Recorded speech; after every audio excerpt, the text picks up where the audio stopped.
follow-up on the deadlocked meeting between Nupeng and its allies and the federal government, and also the Dangote refinery, which saw the representative of the Dangote refinery stage a walkout from the meeting.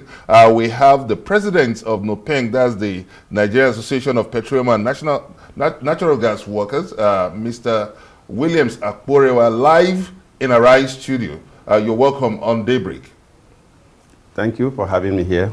Yeah, so right now we have seen a situation, it's a mixed reaction, and it appears to me like a real catch-22 situation whereby the same laws that you are holding to is also the same laws that apply to the Dangote refinery workers that have set up a direct truck drivers association. And we saw them yesterday live saying that they are happy and they are enjoying a lot of welfare package like the HMO and also a pension package. So what's the situation now? Because a lot of Nigerians are very anxious about the nightmare of another potential strike. Well, let me first correct you very well. Nupeng is Nigeria Union of Petroleum and Natural Gas Workers. It's not an association. Okay. Yeah, it's a union of petroleum and natural gas workers. Apologies on that, Nupeng. So, firstly, let me say that one major rule of trade unions across the world is to ensure fairness, equity, and job security for workers in their various workplaces. What Dangote has shown over time is that it's not prepared to have workers that will have say in his employment. And to us, we say that is slavery.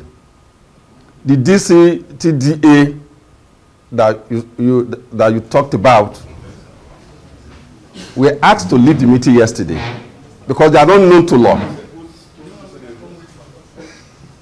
The minister asked them to leave the meeting. They even came to the meeting uninvited.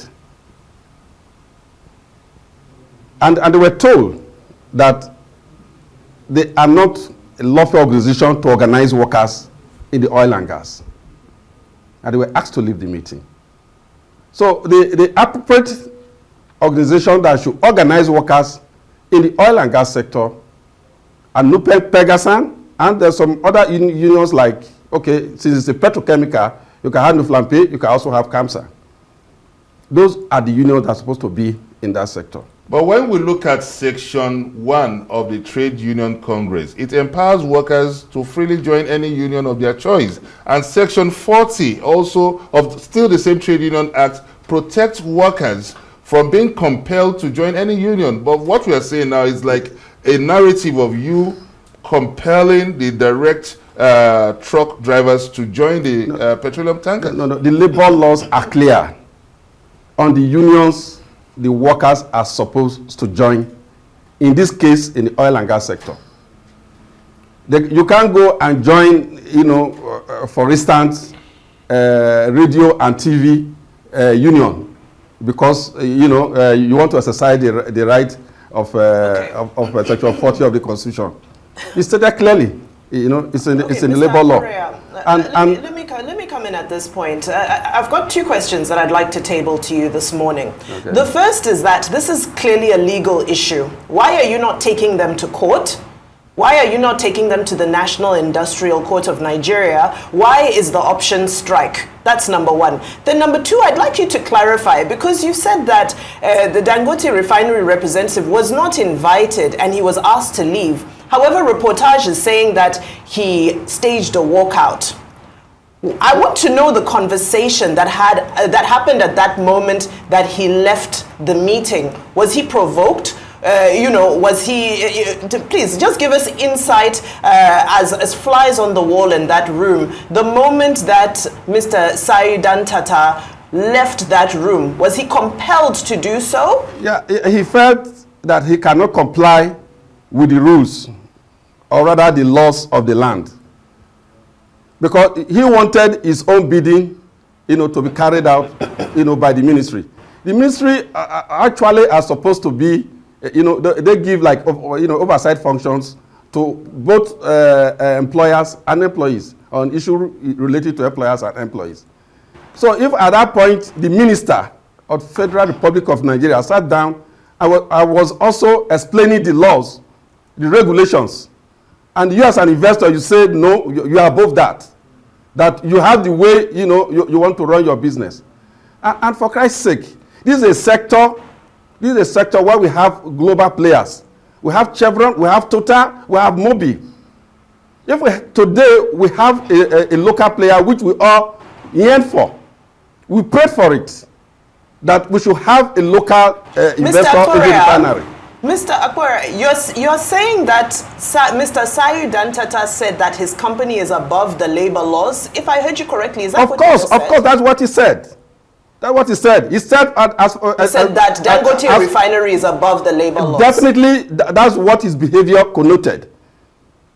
That's exactly what his behavior showed. Okay, so he didn't say it, but that's what you assume from his behavior. It's not, but if it was before the federal government, and he has to work out on the federal government, who was telling him on the appropriate way to go about this issue, and he worked out. Again, you've not answered the question Wimbai asked earlier, that why are you not going to the industrial courts? First, labor issues are industrial relation matters. And there are processes that are supposed to be followed. We are in the process of engagement. We are still engaging. It's only when probably all that fails that we start thinking of other options. A threatened strike and engagement? No. Like what happened yesterday was an engagement. Holding the country at ransom? No. What happened yesterday was an engagement. Of course, we have the right. We have the right to also go on strike. It's part of industrial relation approaches, on workers' issues. But even above all that, we still have the right probably to seek some legal options. But we have not got it to that point yet. Now, as the president of Nupeng, what happens if Dangote refuses to stand down and change any of his policies? What is your plan? What will you do in that instance? But honestly, that would be a very dangerous trend.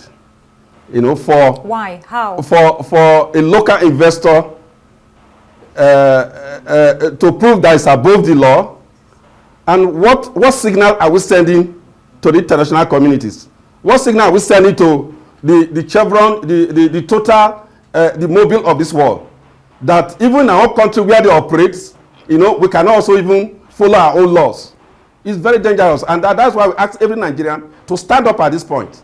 That Dangote should not be allowed, to turn us into, a slave land. Okay, but there are some other people that have also said that this is purely a failure of the domestic marketers to make a gain from their own system, and rather pushing the blame on Dangote refinery. So is it a failure of the domestic marketing system? I don't think so. Dangote enjoys a lot of things from the Nigeria state, the way it is. If you know the arrangement of crude for Naira arrangement, all that are a lot of waivers for him, to make him succeed. And actually, we also want to make him succeed. If today, as we are told, we consume 60 million liters of PMS daily, and if his refinery produces up to capacity, we will be producing 57 million. That is just a single person. If today he's the marketer of his product, because he decides who he sells to, and today if he's the one that also distributes, because he's going to import 10,000 trucks that will be distributing this product across the country, that means he's the single distributor and and transporter. Then today you want to decide even the fate of the workers that is going to employ, that nobody should have a say, that even the worker is going to employ should not have a say. His responsibility is to manage his work, while the union's responsibility is to manage workers. That it is globally. The direct truck company, the alternative union that the members have joined, do they not have a right enshrined in our laws to be able to join that union? The Labour Ministry told them yesterday that that is not an alternative union. There are unions in the industry that they are supposed to belong to. Dangote is now above the law. He cannot overnight create a union for his own workers. It's not the worker that created the union. He created the worker. He created that association, for the workers, which is still employing. It's not like he has even finished employing them. He created the union before he even started to even employ the workers. Okay. And Minister of Labour told her that was wrong and was illegal. Okay. And he got provoked and walked away. The allegations being leveled against the unions are that you're holding the nation ransom because you want to sabotage the Dangote refinery, because the introduction of the refinery's products into the system is cutting away at some of the huge profits that your sector has been making from substandard imported petroleum. This is some of the conversation that has been happening in the public space. What is your response to those people who say that you're simply trying to sabotage and you're now holding the whole country ransom? Because if we look at the compliance of the strike request yesterday, it was relatively limited. So it seems as though that, the strike action is not hugely subscribed to by your union members in a vast number. Let me say something here. There's nothing like trying to sabotage Dangote. Like I said earlier, everybody wished him well. Everybody wanted Dangote to succeed. We wanted Dangote refinery. If there's anything, this union has always canvassed for local players, in the sector.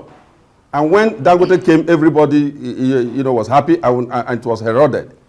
So we have continued to give him all the necessary support that he needs. But the only area we disagree with him is that he cannot have workers that will not have say in his employment. That is not the trend, globally.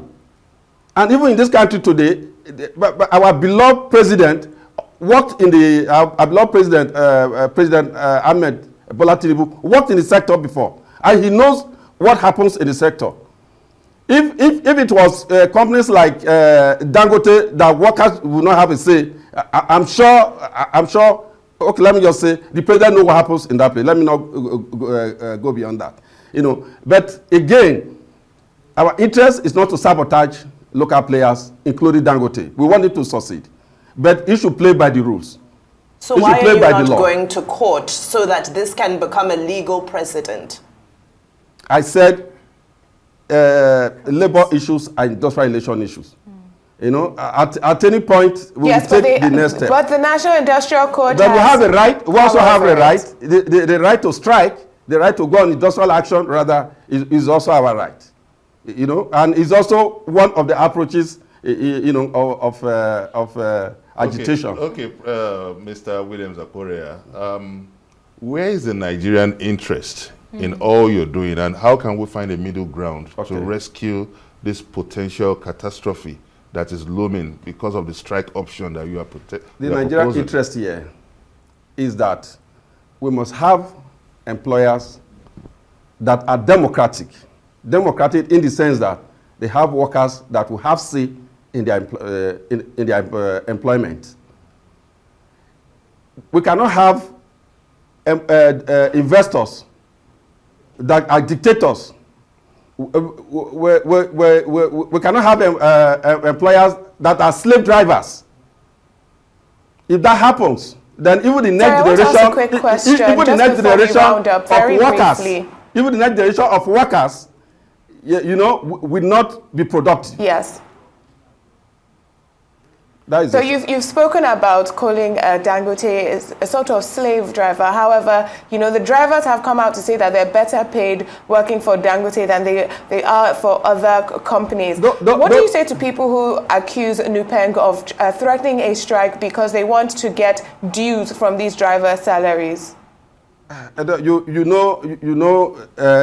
role go beyond just collection of dues. It goes just beyond that. We protect the rights of workers. Employers cannot protect the rights of his own employees. We all know that. Dangote cannot say, yes, he pays the workers, but he cannot protect the right of those workers. Workers have rights, and that's why you have unions, all over the world. And Nigeria should not be an exception. Dangote too should not also operate in an exception. Now, finally, what message would you like to send to the general public and your members about the ongoing conflict and possible resolutions for the future? Yeah. What message would you like to send out? Okay, yeah. The struggle, the Dangote struggle today, is to emancipate Nigerian workers. And so it's a struggle for every Nigerians, not just for only Nupeng, as an organization or even the labor movement. It's for every Nigerians to ensure that nobody should employ Nigerians and enslave them.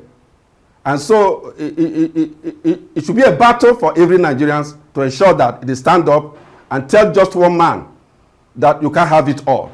Stay on your lane and let others also be on their lane. So on a quick one now, what's the resolution of Nupeng now coming from yesterday's meeting? Despite the plea, strong plea from the federal government, is Nupeng going ahead with this strike?